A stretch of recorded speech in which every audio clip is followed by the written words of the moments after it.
इस प्यारे शहर को, उत्तर प्रदेश के एक बड़े गांव, मैं अपने गांव को बड़ा गांव सच में बोलता हूं, वो है बड़ा गांव है, वहां से बहुत बड़े बड़े लोग निकले, मैं नहीं, बाकी लोग। तो उत्तर प्रदेश के एक बड़े गांव निवाड़ी कला से निकले हुए एक लड़के का पूरे दिल से, सच में पूरी ईमानदारी से, पूरे दिल से खम्मागणी।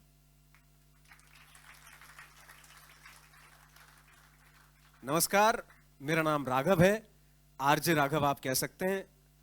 2009 में मुझे याद है, मैं यूनिवर्सिटी में, ग्वालियर यूनिवर्सिटी में, जीवाजी यूनिवर्सिटी है, मैं वहां पे बस ऐसे पसरा हुआ था ऐसे,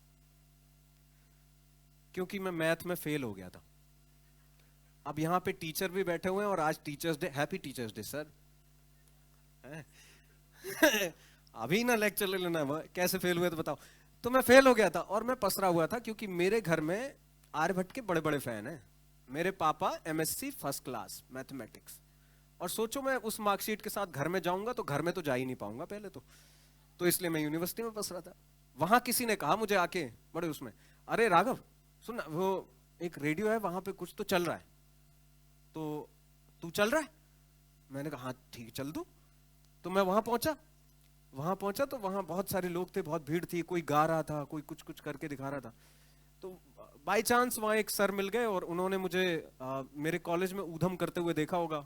जब कल्चरल फेस्ट होते हैं तो जैसे अभी दोनों लोग होस्ट कर रहे हैं, बाकायदा बीच में प्रिपेयर किया उन्होंने, पूरा सटायर एकदम सही से। देखिए रेडियो की हिस्ट्री बता दी, मेरे इंट्रो में पता नहीं कौन कौन से शब्द निकाल दिए हैं। तो ऐसे ही मैंने कुछ किया होगा पागलपंती। बोले अच्छा तुम तो वही हो, मेरे लिए काम करो, हम पैसे भी देंगे। मैं क्या क्या क्या, एक सेकंड फिर से कहना। बोले हम पैसे भी देंगे। रुको पहले 2 मिनट, पापा को कॉल करके बता दें फेल हो गए लेकिन जुगाड़ है। हाँ मतलब बोले लाइफ में अनसर्टेनिटी आती है पर ऐसी अपॉर्चुनिटी भी आती है, तो रेस में बने रहना बहुत जरूरी है। रेस से भागो मत, बने रहो, धीमे चलो पर बने रहो, है वो जरूरी है। तो ऐसा ही है, ऐसे ही रेडियो शुरू हुआ।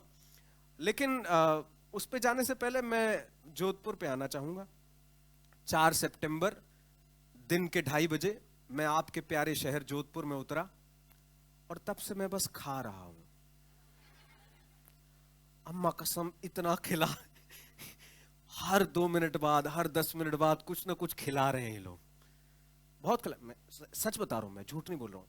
आई एम सो सॉरी अगर आपको यहाँ पे पेट निकला हुआ दिखे। मैं जब यहाँ आया था मेरे 8 पैक एब्स थे। मैं गलत नहीं बोल रहा हूं। ये इन लोगों की गलती है, ये जो बैठे हुए। खिला खिला के भाई साहब इतना खिलाया है, और अगर इंसान बीच में 5 मिनट के लिए गायब हो जाए तो ये खोजने आ जाते हैं कहां गए हैं।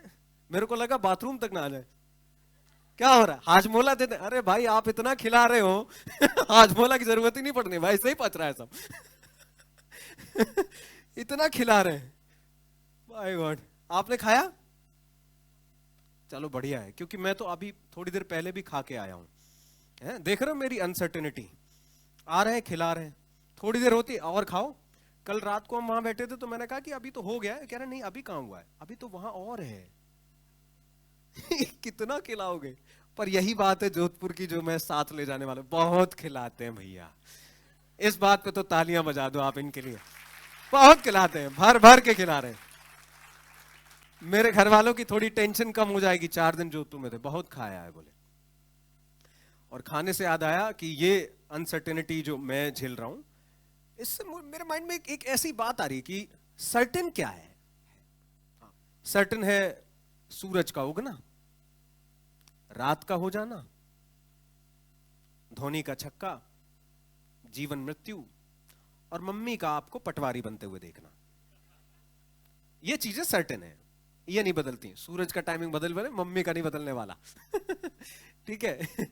तो मेरे हिसाब से मुझे लगता है जो ये टॉपिक है आज का,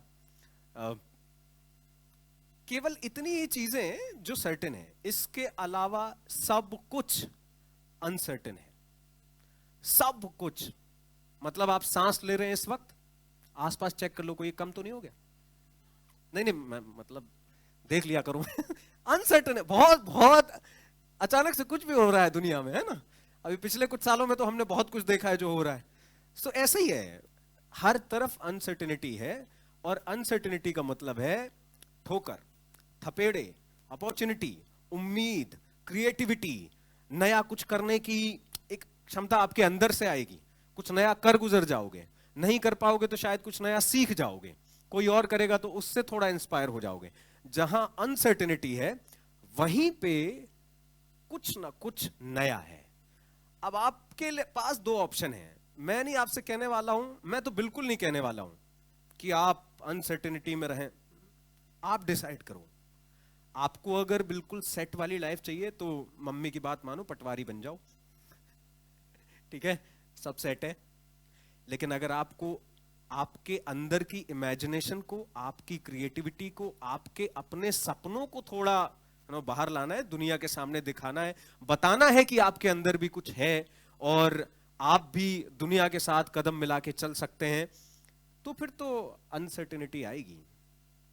मेरी लाइफ में तो ऐसी आई कि मतलब ऐसे चल रहा हूं मैं, ऐसे ऐसे और ऐसे आई, ऐसे। सच बता रहा हूं मैं, बिल्कुल अभी बताता हूं, आपको पता चलेगा।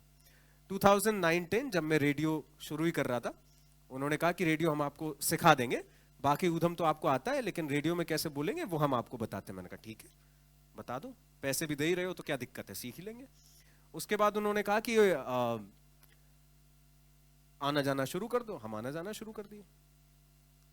एक दिन मेरे पापा एक्चुअली बाहर जॉब करते थे, उनका ट्रैवल जॉब था, तो एक दिन पापा का कॉल नहीं लगा। और ऐसा अक्सर कर हो जाता था कि कॉल नहीं लगा, अगले दिन लगा लेंगे, 2 दिन बाद लगा लेंगे, तो 4 दिन बाद लगा लेंगे, तो 10 दिन बाद, 15 दिन बाद, 20 दिन बाद, और पापा का कॉल सच में ही नहीं लगा।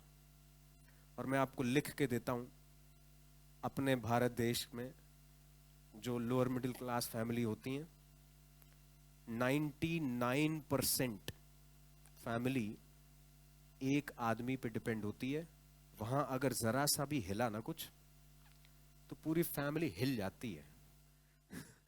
हाँ, मतलब बहुत भयानक अनसर्टेनिटी में चली जाती है, जहां से निकलना बड़ा मतलब बहुत फाइट करनी पड़ती है। तो मेरे फादर मिसिंग थे और वो आज भी मिसिंग है। और मेरे घर में 3 लोग, मैं, दीदी और मम्मी, और हम रह रहे किराए पे। आप करें क्या? और ऐसी जगह तो दूसरे लोग भी अपॉर्चुनिटी देखते हैं। देखो, देखते तो हैं, समाज की सच्चाई को तो आपको एक्सेप्ट करना ही पड़ेगा।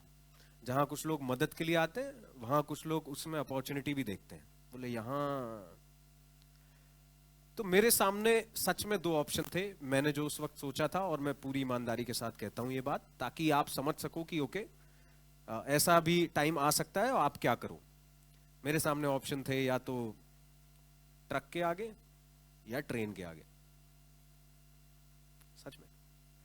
तो मेरी बड़ी दीदी हैं, और जब लोग कहते हैं ऐसे कि घर में ही तो काम कर रहे हैं, कुछ ज्यादा किया नहीं है, तो मेरा वहां पे ओपिनियन अलग है। चाहे वो हाउस वाइफ हो या वो घर में आपके एक ऐसा इंसान जिसने भले ही अपने करियर पे भले ही उतना ध्यान ना दिया हो, पर आप पे बहुत फोकस रखा है, आपको आगे बढ़ाने में बड़ी मदद की है, वो इंसान उतना ही इंपॉर्टेंट है और उसने उतनी ही मेहनत की है इस जिंदगी में अपने पूरे परिवार के लिए जितनी कि आपने की है।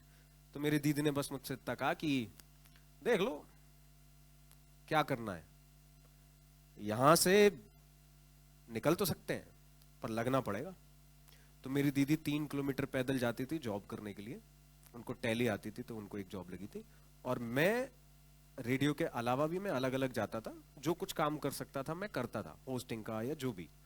और इस तरह से हम धीरे धीरे धीरे धीरे आगे बढ़े। तो जब रायपुर में जॉब लगी रेडियो स्टेशन में, तो पहले साल में मैंने बेस्ट इवनिंग जॉक अवार्ड जीता, तो और वो गोल्ड अवार्ड था।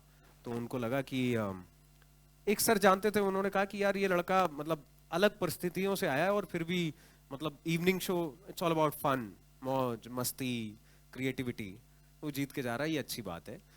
फिर दूसरे साल फिर जीत लिया, तीसरे साल फिर जीत लिया, तो उन्होंने कहा कुछ तो है।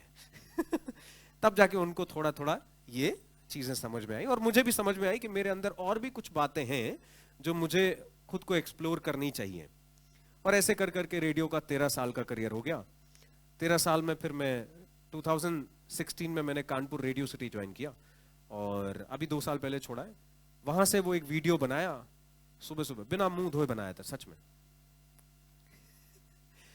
आप लोग पापा वाली बात को सुन के सीरियस तो नहीं हो गए?